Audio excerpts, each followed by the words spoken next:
ভাই ভাই এ কি আছে তে?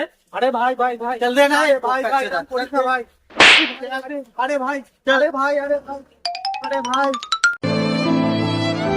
আরে ভাই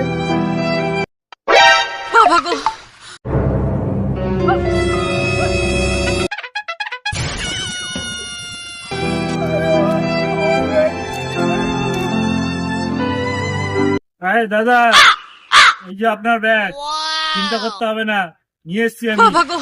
আরে দাদা আপনি জানেন না ব্যাগের মধ্যে অনেক টাকা ছিল। আরে দাদা, এতে 1 লাখ থাকুক আর 5 লাখ থাকুক, এটা আমার কর্তব্য আপনাকে ফেরত দেওয়া। দাদা আজকে আপনি আমার যা উপকারটা করলেন আমি কোনোদিনও ভুলতে পারবো না। আপনাকে দেখেই মনে হয় এখনো পৃথিবীতে মানুষত্ববোধ বেঁচে আছে দাদা। আরে দাদা আপনি জানেন না এর মধ্যে 1 কোটি টাকা আছে। উপরওয়ালাই পাঠিয়েছে আজকে আপনার হেল্প করার জন্য।